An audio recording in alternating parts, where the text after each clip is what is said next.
Good morning, everyone. Welcome to another live online event from NextView and Salesforce. We're going to talk about the future of service today, which is a very broad and interesting topic. And we've managed to have a great lineup of speakers again, thought leaders in the field. And let me introduce them. We have Geeske de Gussinklo, Managing Director of the Customer Service Federation.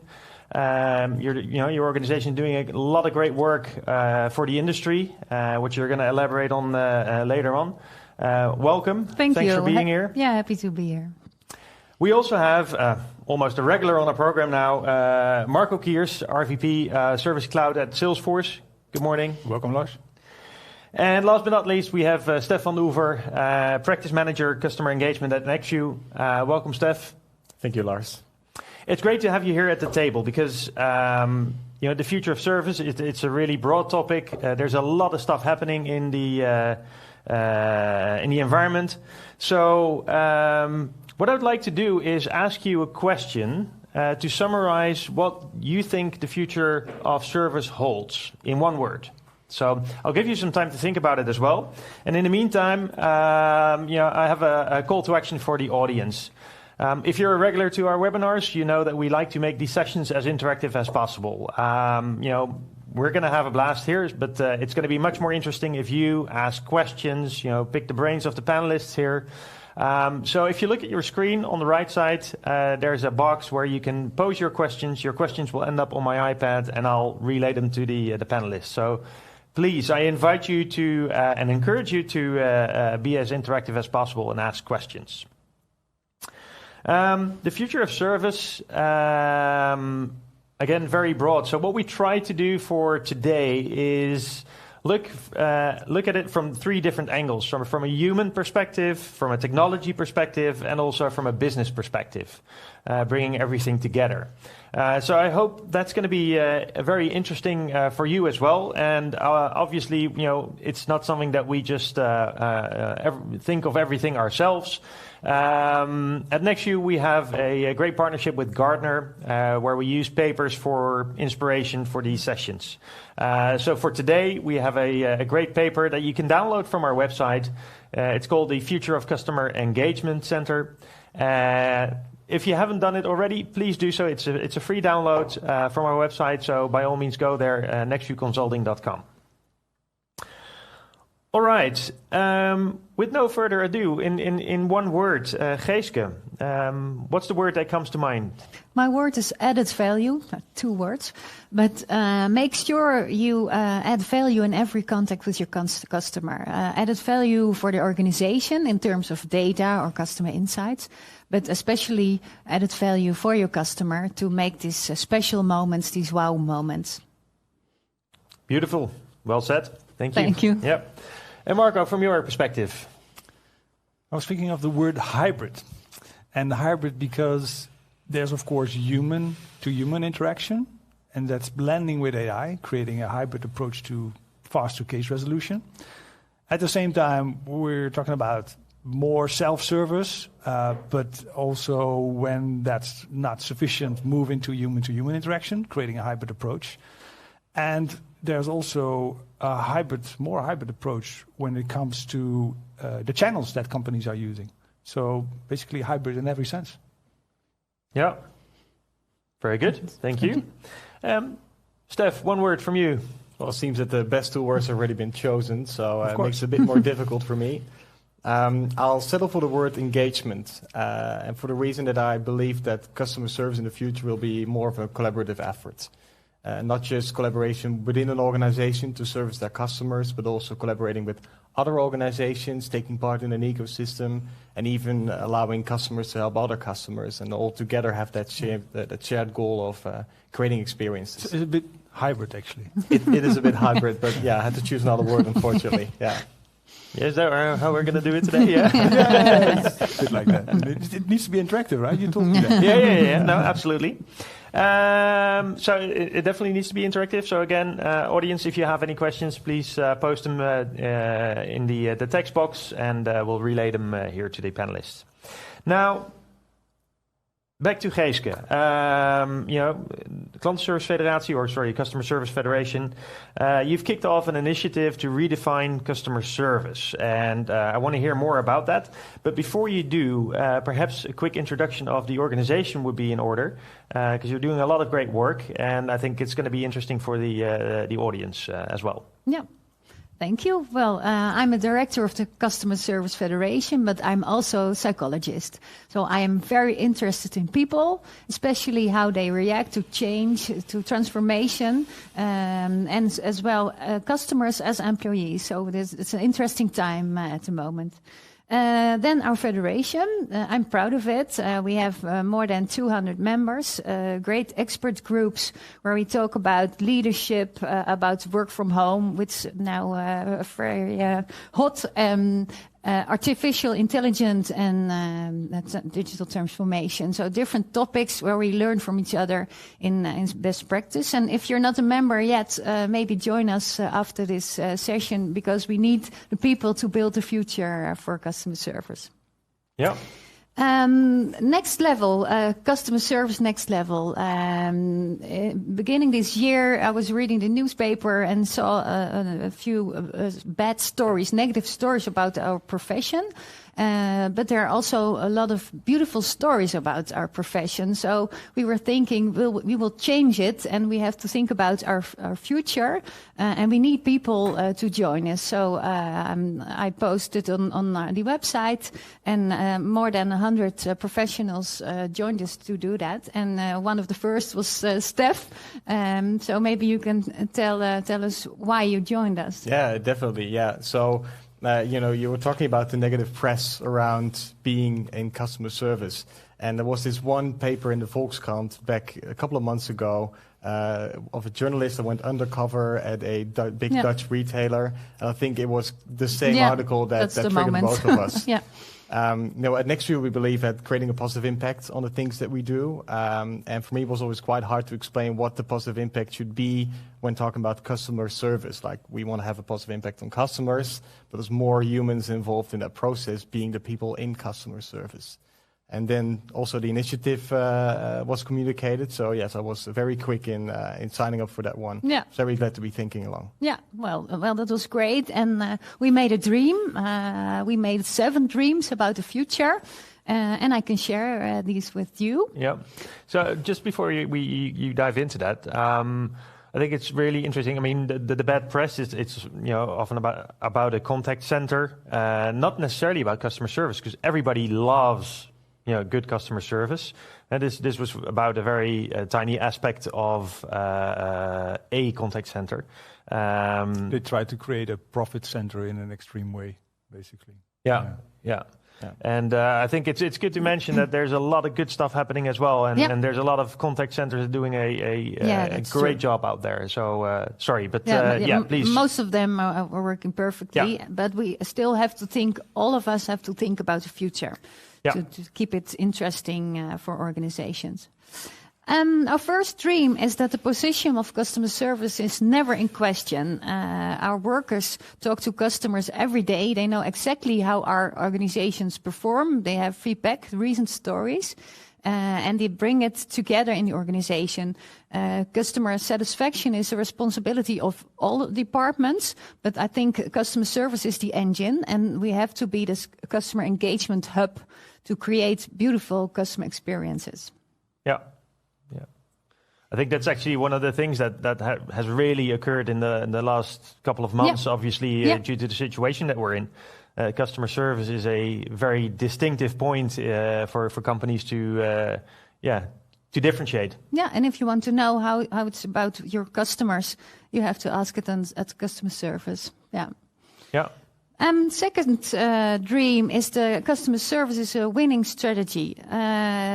Customer service strengthens the brand and the reputation, so it's important. And in the future, we want CFOs and CSOs recognize that. We have to give them clear business cases, and there are clear business cases who prove the value of customer service. I actually feel that dream is already becoming reality at the bigger organizations. Yeah. And I will show some of the data points that we've just had research. Yeah, and we'll come back to that. Yeah. Great. I think it's proven by now that it's a winning strategy. Yeah. Definitely. Maybe we need it and communicate more about it to boards. The third dream is every customer contact adds value to customer and organization. That's I was inspired by that. In the future, we know exactly which customer needs an approach at which way, which channel, and it goes even further. We approach him before he needs us. It's called proactive service, and it's happening on different places, but it will be more than that. We need data. And we don't have to send satisfaction questionnaires or feedback formulas anymore. People don't like it that much. But we have the data and we know how people feel about our organization and our services. That will be the next step. Yeah. Yeah, it's something that we see, I think, across the board, that data is becoming a much more and more reliable source of strategies going forward. So, I can definitely see that. Yeah. The next stream is excellent service only works in collaboration. We have a lot of suppliers in this sector. Think about the employment agencies and outsource parties and all the technology parties. And we have to work in a service value web. Everybody has a special place. And we have a total responsibility, not on different pieces. And sometimes you have to say no to a project if it doesn't fit your own values. I think it's important to keep that value and quality high. Yeah, it's quite interesting because we see this at some of our customers that even though the ambition of a customer service team is quite big, if the rest of the organization doesn't collaborate with that, service should be in the hands of everybody. That should be the mindset of an organization. Yeah. While the service and digital engagement hub is the driving factor in it. Exactly. Yeah. The fifth stream is important for now, I think. People where necessary and technology when possible.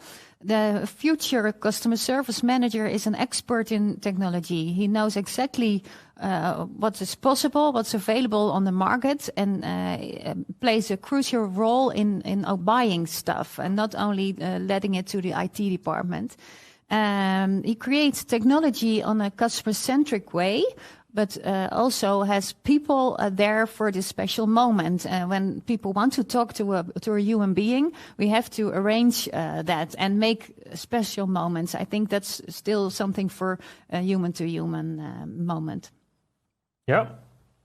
And we want to create an innovation lab because we want to share the knowledge. What is possible at the moment? I think with a few suppliers we can make a kind of a museum or an experience center to see what's going on and what's possible in the future. Interesting. Yeah, absolutely. I'm in. Yeah, I would think so. Yeah. The sixth one has to do with the employee. It's a good job and it has a fair compensation. From the beginning, it was more automatic and more small parts. And in the future, we think it's an autonomous job with a lot of responsibility for the employee. And there's a lot of training and coaching, and he has the same rights as the colleagues in the whole organization. So also a good position for the employee in this topic. And sometimes it already is, and sometimes we have to do something about it. Yeah, I think there's a clear shift in that going on right now, where you see that it's becoming, everybody's acknowledging that customer service is becoming more important. Yeah. So that automatically raises the profile of the people in the contact center as well. Yeah. I'm so happy for them. They deserve Rightly this. So. Yeah, absolutely. Yeah. And the last dream is people want to work in this customer service job because they add value to lives of others. Now people want to become a football player or a social influencer, but my dream and our dream is that people want to become a customer service employee because it's very important. You help people, you make impact, you have impact on the reputation of the organization, and that makes them proud, and that would be nice. Yeah. Well, it's interesting if you look at that from a field service point of view. So people that go to people's houses to do service. I've actually had the pleasure once to join one of these field service workers, where you find out that these customers actually want you to sit down with them, drink a cup of coffee, because it also has a very social aspect. These people are looking forward to inviting somewhere in their homes. So for certain aspects of customer service, in this case field service, this is already the case. That they feel valued because they... In field service, there's a huge untapped potential to deliver an easy and enjoyable experience. I think that's much more that we can do as companies to facilitate at-home service or at-company service face-to-face. There's a lot of similarity between that two jobs. The same questions are asked also on these field service people as on the customer service. Yeah.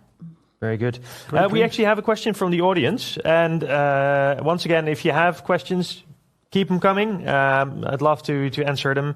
The question is for Geeske. How do you envision bringing these dreams to life? Yeah, that's the point where we are now. We need people to help us with that. You can come to the website and join us. Leave your name there and the customer service next level. And we're going to organize different things like expert sessions, maybe best practice sharing, or maybe we have to think about a strategy to come on the point where we want to be. It's all open, but we need the people, so join us. Great call to action. Very good. There's no further questions for now. Thanks for explaining that, and I think it's quite inspirational and very recognizable at the same time. I think there's a lot of things in there that are touching on many different aspects. So thanks for elaborating on that. Clearly, technology will play a bigger role there. And so, Marco, that's a nice segue into your story. What do you see next in customer service? Oh, there's a lot of new technologies popping up, but I think that it was great to hear the 7 points, the 7 dreams. And I think in most of these dreams, Salesforce plays a role and technology plays a role. And there's one that you mentioned on the way that we don't send out questionnaires anymore. That's a dream. We already know proactively what a customer wants to use for a channel. And I think that that are certainly dreams that are becoming reality very, very soon. And one dream was, I believe it's people first and technology where needed, basically. That is, of course, tapping really big into what we believe at Salesforce. And again, that taps into the word hybrid I was explaining, because, again, that's where human interaction is actually blending with artificial intelligence, because artificial intelligence is there to assist those humans. It's not a or approach. It's really an and approach where you have AI and human interaction working together to speed up case resolution. That gives a much better and easy and more enjoyable experience. And that is, I think it's also very, very interesting to see what Gartner is mentioning there on the future of service, creating that extreme self-service, et cetera, et cetera. There's a lot of technology there. But before we dive into the technological developments that we are delivering from Salesforce, I think it's a good thing to step back a little bit. And you mentioned there's a lot of getting more consensus now that service is for everybody in the company and that service is the main differentiator out there. Yeah. And I think this report that we just published a few months ago, State of the Connected Customer, it's a huge effort, by the way, 15,000 consumers, business consumers, B2C and B2B. And I think that I'm not going to call out all these data points here, but for the people looking into the webinar, there's like a ton of information that proves that customer service is becoming the biggest differentiator out there. And one of them is 79% of the business-to-business buyers actually say that they are making their purchase decision based upon what the quality is of customer service. And I would expect that to be in business to consumer even on a higher level, but in business to business, that's 79% versus I think 69% for B2C. So that is great.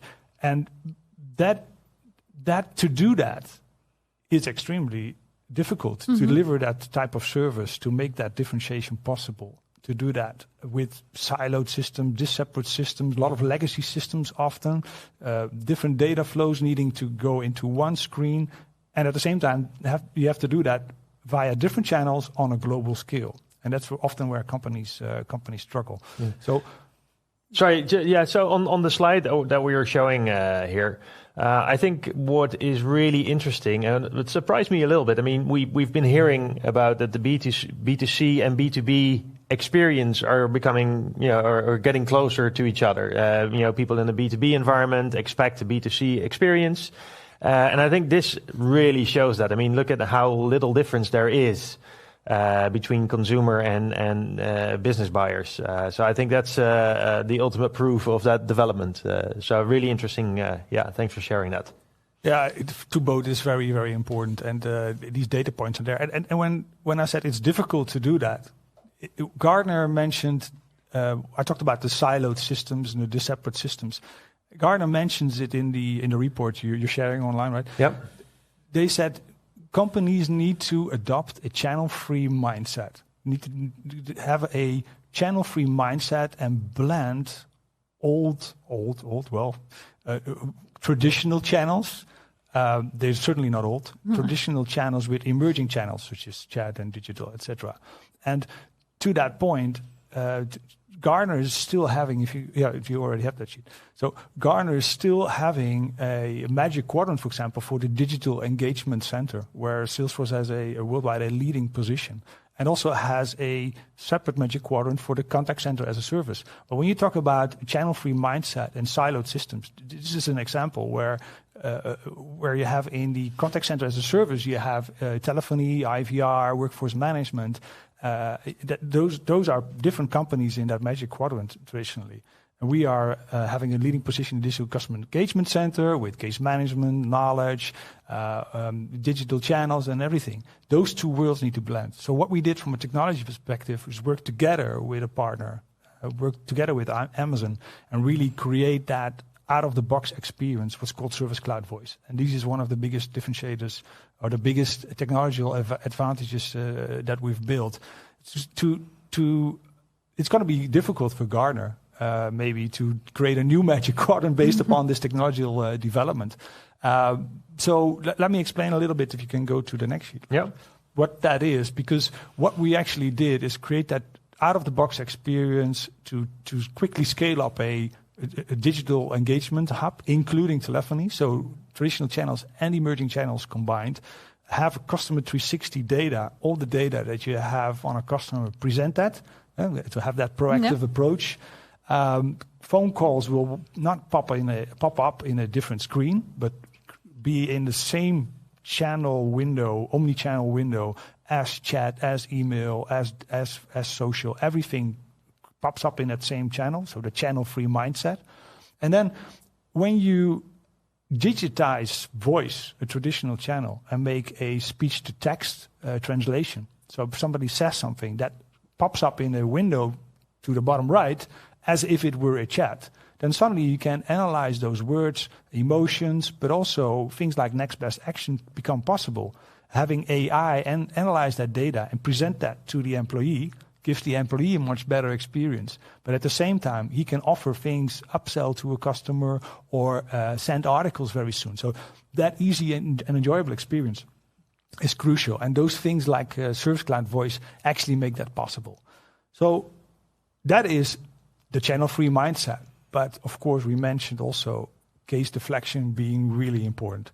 So if you can go to the next sheet. Yep. Well, before we do, you mentioned something interesting, and that was the ability to scale up quickly. Yes. Especially during these pandemic times or COVID times, what we've seen with various clients is that they've had to scale up their service operation and really quickly. And work from home. because working from home, but also because there was a surge in interaction suddenly, and scaling up. The ability to scale up effectively is huge. So that's a good point. Yeah, we have many examples. For example, we normally would have a face-to-face event called Dreamforce. And last year we scaled up, when this technology was still in development, we can use it ourselves still. We scaled up that digital engagement hub, including telephony, at the same time just for an event of a week, and then scale it down again. So that's technology that's easily deployable at the moment. So, very good. Yeah, so I mentioned extreme self-service because we want to make sure that the human-to-human interaction is reserved to create the extreme, easy, and enjoyable experience. But at the same time, making sure that somebody can go and solve their own problems, but in a nice way. So with chatbots, not only on a PC, but on a mobile phone, what's called case deflection. But we want to make sure, again, that it is a hybrid approach. When somebody is not helped on a chatbot, you don't want to get stuck. You want to move to the traditional channel, maybe phone, and then seamlessly do that. So in that sense, I come back to the word hybrid. We're using this word hybrid. It's the magic word today.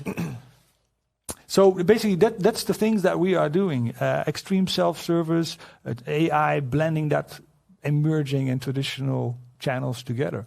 And there's many more to our technology than just those 4 sheets. But I mean, you're just obviously pointing out the latest innovations, yes. But a lot has been happening in customer service, and I think that's really encouraging. It's not only making the lives of the customer service agents a lot easier, but also adding a lot of value. So more towards your point. I was actually sitting down with one of our customers in the northern part of the Netherlands to help them and listen into some of the calls, and those people working with these type of technologies, working in the customer service department, were really enthusiastic and really asking even for more AI, more technologies to help them giving that experience. Yeah. I think it's a great example. Yeah, but it's really simple as well. Everybody's doing their best. Everybody wants to add value. Yeah, because that makes everything. And if they get the right tools to do it, at times there we go. Also the mindset shifts of AI being something that takes us over, right? AI takes over human jobs. In this case, AI is clearly positioned as something that helps these interactions. Actually, it's the same. More opportunities to do so. It's the same in other industries. When you have a doctor analyzing X-rays, an AI can get to 96% accuracy. A doctor may be the same, but if you blend those two, it becomes 99.9% accurate. So blending those two will give a higher percentage. Adds value. Great. Hey, we have a couple of questions from the audience. This is still one for you, Geeske. The Customer Service Federation, is it open for English speakers as well? It is open, but we only have e-commerce expert group in English, and further we work in the Dutch language. Okay. He's interested. There's somebody interested, definitely. And so maybe reach out and then let's see where that person can what we can add do. value. It's an interesting question. Thanks for that. Yeah, absolutely. We have another question coming from the audience, and that's for you. How does Amazon Connect differ from Service Cloud Voice? That's a great question. Amazon Connect is Amazon Connect. That's the telephony part of Amazon. But what we did for Service Cloud Voice is really blend it into Service Cloud with the same out of the box experience that you have with normal Service Clouds. But we also added a lot of other Amazon technologies like S3 storage to store the call data, Lambda, Lex. I think there's like 5-6 different Amazon technologies that we have blended, glued into each other, and deliver out of the box experience. So it's much more than just Amazon Connect, that's how it differs. The packaging out of the box. Okay, thank you. So once again, if you have any questions, feel free to ask them. We'd be more than happy to have a chat about it here and answer your questions. Certainly. So we've been talking, from a human perspective, from a technology perspective. I think it would be interesting now to explore a little bit more how we bring those two together. So, Steph, how are we going to connect the dots? Well, Lars, obviously, before I went to the studio, I did a bit of research, of course, and if you look online for what the future of service will bring, you will come across a lot of roadmaps, blueprints, and whatnot. And of course, as you already pointed out at the beginning of this webcast, we have this partnership with Gartner, and we found this Gartner paper called The Future of the Customer Engagement Center to be very insightful. And so I want to share with you the 5 key changes and approaches that this paper mentions that will really influence what the future of customer service will look like. And the first of them is the Customer Engagement Hub. And this is, the name of the paper already gave it away. We will stop talking about customer service departments and we will start talking about customer engagement centers, combining all of the departments in our organization that are in touch with our customers, and so together overseeing the full customer journey and also being able to really truly make an impact there. And I was attending the Customer Service Federation Year Congress last week, the virtual one this time. And there was this very interesting statement made about something that had to do with the middle child. Maybe you can remember it. Yes. The position of our profession was compared to the middle child. And after this COVID pandemic, we changed into a superhero. So that's a nice position, much better position than before. Yeah, I thought that was really striking because that's that's the challenge here, that we're talking about the future. We're talking about something that might be very distant away, but I think the COVID pandemic has actually been accelerating the position, the growth of the position of customer service. By the way, you see that growth also into all the companies that are now, the hero instead of the middle child, being in digital engagement or contact center as a service. Those companies, the stock market has been going crazy on those. Even companies growing 100%. Just as of March. That's amazing. There's a huge acceleration going on in those areas indeed. Now another key change I want to point out is called the channel-free mindset, and we've already touched upon that early in the webcast. We've all been in the situations where we want to reach out to an organization using the web chat, for example, only to find out that the agent at the other end of the web chat can't help us with that specific request that we're having. And then we have to change channels. Officially, we call this a channel swap, and it's annoying, to be honest. And what this Gartner paper projects is that this will really be something of the past. Organizations will start designing their service approaches in a way that they are truly channel-less, so that they can offer the same consistent service over all of the different channels that they offer. And that also links in, of course, with the Service Cloud Voice offering, which was a channel that in the past sometimes organizations would even hide phone numbers, trying to push customers to other kinds of channels.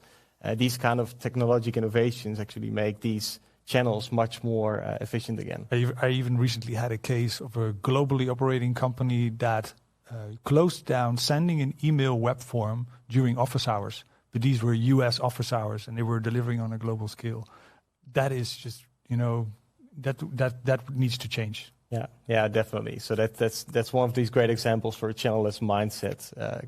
A customer has to decide which channel they feel most comfortable with, and you as an organization have to be ready to give the consistent amount of service over all of these channels. Another key change here is extreme self-service, also something that you already pointed out from a technology point of view. We see a lot of technology-first organizations already focusing a lot on that.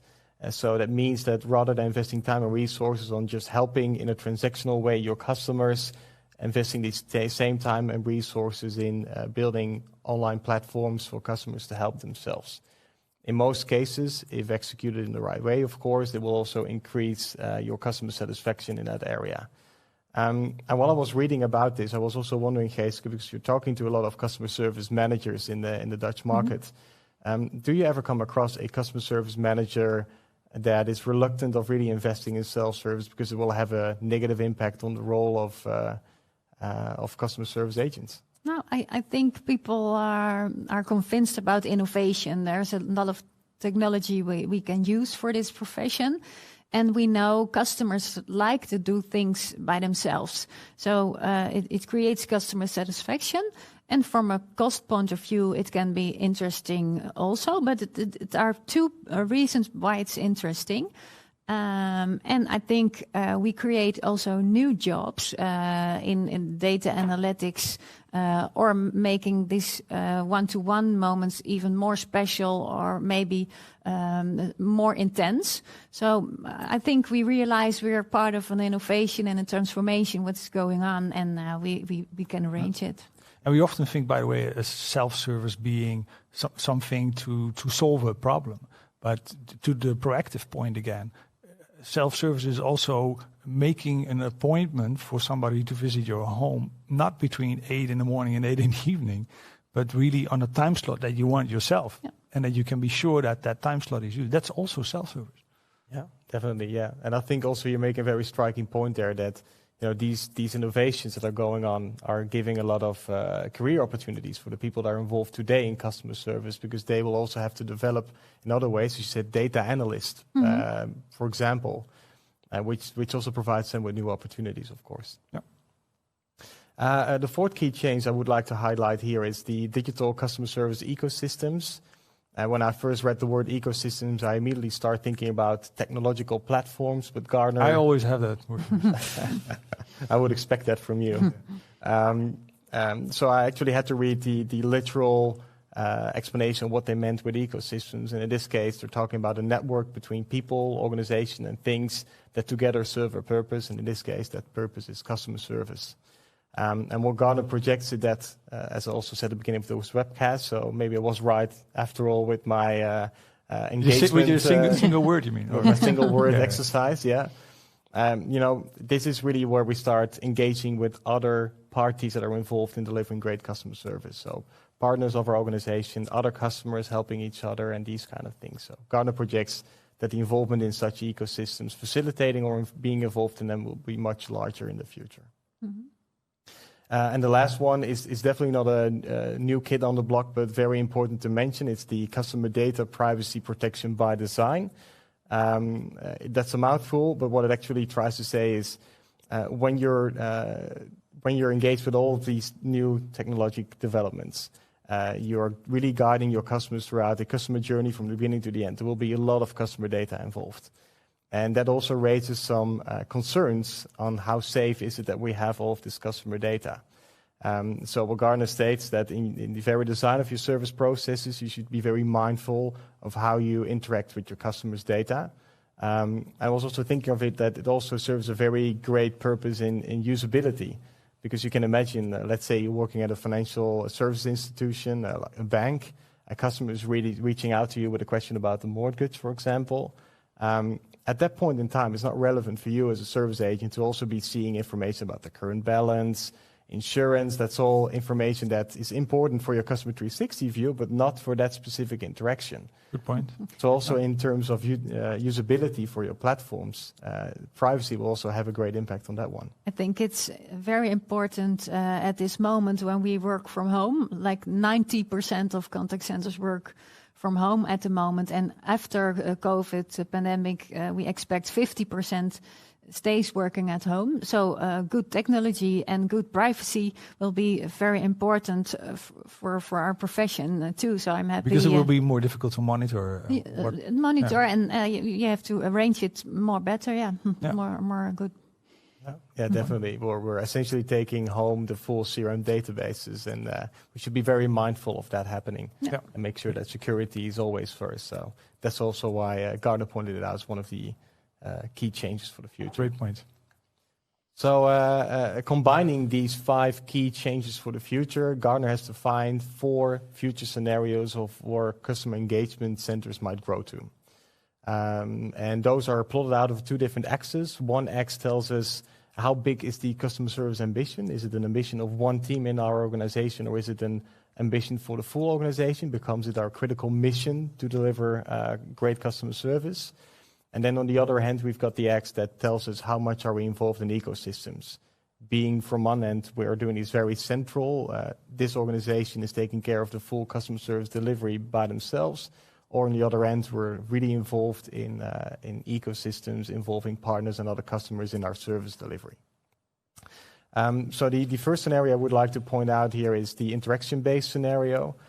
which is the most traditional scenario. A customer reaches out with a question, a problem, or whatever, and we react to that. What I thought was striking, that Gartner states by 2025, still 65% of customer engagement centers will apply to that scenario.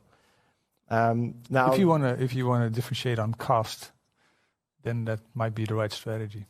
Well, that's true, but the paper also states that it's not a bad thing per se, because there will be a lot of innovations within that interaction, and mostly focused on making the more personal experiences, so that the interactions that you will have, they will become much more personalized in the future. More value. Yeah. Okay. More value indeed. Yeah. Now, if you make a shift to another scenario, you start talking about the mission-based scenario, and this is where still we're delivering customer service in a very central way, all by ourselves, but the mission becomes a critical mission for the whole organization. So the whole organization is involved, and also linking into your dream of more collaboration. Yeah. that will really happen in that mission-based scenario model. We see that also happening more with even people working in a shop having access to cases, customer cases, to solve customer cases. So in that sense, customer service becomes part of the whole organization. Definitely. A mission. It's very relevant also to be aware of what's happening with this customer while you're trying to engage with a new sales deal, that you also know what are the current cases, what are the problems this customer is experiencing, to use that information, for the best. Now, another scenario here is called the journey-based scenario. So this is where we see that both the ambition for customer service is quite big in the organization. It's shared by the whole organization. And at the same time, the involvement in the ecosystems is very big. In my opinion, this is where we start talking about true customer experience. This is where we guide our customers, involving everyone in that customer journey from the beginning to the end through that customer journey. And that leaves us with a last scenario, which is called the utility-based scenario, which is a bit of a rare one. Gartner states that by 2025, only 5% of customer engagement centers will use that scenario. And this is where our involvement in ecosystems is very big, but the ambition for customer service is still quite small, which means that we get something like a modular customer service, something that really works in seasonal situations, crisis management, these kind of situations. For example. Events, for example, where we can easily scale up and scale down, making use of more parts of our ecosystem or less parts of our ecosystem as we go in developing our customer service. Now, we're mindful of time as well. We only have got 1 hour, and this paper also gives us very interesting insights in actual business examples of organizations already using these scenarios today. Also, how these scenarios themselves will develop in the upcoming 5 years. If our viewers are interested in that, I would really advise, if they haven't already, to download this Gartner paper and read it through. Yeah. Who will choose the scenario? Who takes the lead in that? Well, that's a good question, because the paper also states that it's not a black or white situation. Mm-hmm. So organizations will find themselves in let's say 80% in one of these scenarios and for 20% in the other. Let's call it hybrid. Again, yeah. There's the word again, yeah. So it's a very hybrid approach in that sense. So organizations really, if you read the paper, there's a lot of different key points that will help your organization to identify where do you fit in. Mm-hmm. But we as humans don't like to be fit in boxes. Mm-hmm. Organizations are the same way. But overall, it's key that because customer service is so important, it needs to be part of the overall company strategy, not just an after fact, like, we need to arrange customer service. It needs to be part of the core strategy of an organization. Yeah, definitely. Yeah. That's where it needs to be. Yeah. So, but Steph, we started this discussion by saying, how do we bring this together? We've seen a lot of scenarios, which is really helpful and interesting. So how does NextView bring all these things together? Well, also with our engagement with organizations like Klantenservice Federatie, Customer Service Federation, we try to be mindful not only of the technology that, for example, Salesforce offers in this case in helping you create a great customer experience, but also we really want to know, we're really learning about the market, what's going on in there. And that's also why we're quite happy to be part of Customer Service Federation, because it gives us these insights of the questions that a customer service manager is actually dealing with, so that we can better understand how we can service them. Now, I think we've also mentioned in several outings before, we have a design thinking mindset that really helps us zoom in on the people involved in processes. So combine that together. I think we can really help customer service managers in defining better strategies there. Yeah. So, if you're out there and you're seeing all the scenarios that have been lined out today and would like to pick our brain, feel free to reach out. We'd be more than happy to share sort of an expert session with you to explore, which scenario would be best for you. So let's do that. Yeah. Let's see if we have any questions from the audience. We don't have any questions right now, so we're almost wrapping up. So if you still have any questions, feel free to do that now and share that with me.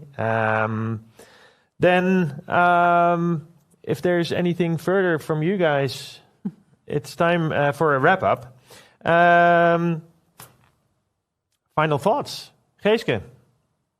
Yes, I think we have a nice position at the moment. Let's take the chance we have now with the things we heard about technological possibilities to create data and to prove the worth from your first sheet.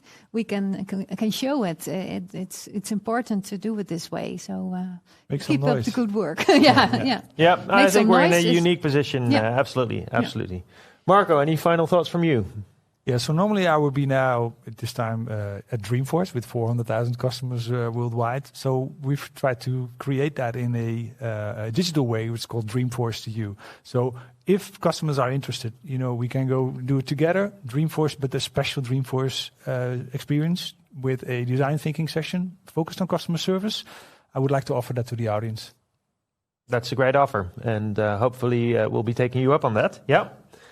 Steph, final words from you. Well, we're talking about the future of service, and sometimes it might feel as something being in a very distant future. I just want to remind our viewers, and you, of course, as well, that I think the future is only accelerating. With everything that's been happening this year, I think it's no use to remind us again what's happening this year, but it really accelerates the development of customer service and many other aspects as well. So we're talking about the future, but this is a very close by future. The more we start looking into this, the more we start growing towards concepts of customer experience rather than customer service. With that last part, I just want to point out that this suddenly becomes everyone's territory because we're all experts in being customers. We're customers several times a day. Using that experience, using that knowledge, we can truly influence what the future of customer service will look like. Very good. And that's a nice wrap up as well. So last but not least, I'd like to thank our panelists. Obviously, it was great having you here. It was a very interesting discussion. I was a little disappointed that we are so aligned. I think we're all on the same page. I'm just kidding, obviously. But it's striking because very often we have more discussion. We especially agreed upon the word hybrid. That was really amazing. Yeah, well, that was the one thing I wasn't too keen on. But no, just kidding. But it seems that there's a lot happening. You're doing a lot of good work in the industry, so thank you for that. So again, the audience, if you have any questions, if you want to reach out to Geeske, feel free to do so. Oh, and we have another question coming in. Question regarding channelless. Can you provide a practical example of what this looks like? Does it mean that you provide one journey for multiple channels and the customer can choose? I'll ask you. I think with the channelless mindset is basically, of course, there will be WhatsApp, different social channels, chat, phone, but the experience will be that it is channelless because there will be a fluid handover between those channels. And for the agent, it doesn't matter if you start up a chat or then suddenly move into a phone call, it will still analyze the same data and give that same experience, just via a different medium. That is what Gartner means with channelless. Okay, yeah. Thanks. Any other perspectives on that? Nothing to add. No. Great explanation. Yep. Excellent. Okay.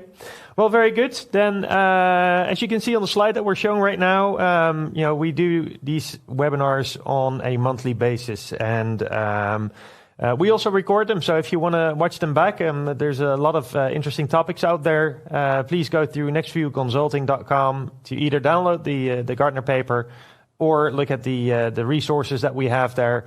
The next webinar is actually on December 9. It's about Customer 360, the future of CRM, so more the sales side of the equation. So I hope to see you there again. I hope you've enjoyed it. Thank you very much, and stay safe out there. Thank you. Thank you. Thank you. Thank you.